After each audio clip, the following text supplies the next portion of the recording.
Hello friends, today we will understand the uses of during. That is, uh, how and in what way during is used.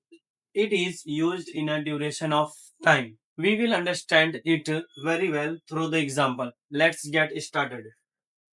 First example is मैं छुट्टी के दौरान दिल्ली में था. I was in Delhi during vacation. यानी जब किसी के दौरान जब हम रहते हैं तब हम ड्यूरिंग का यूज करते हैं.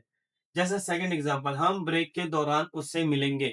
सो we will meet him during the break. समझ में आ रहा है? In a duration of time, किसी ड्यूरेशन टाइम के ड्यूरेशन में हम कोई काम करोगे तब हम ड्यूरिंग का यूज करते हैं.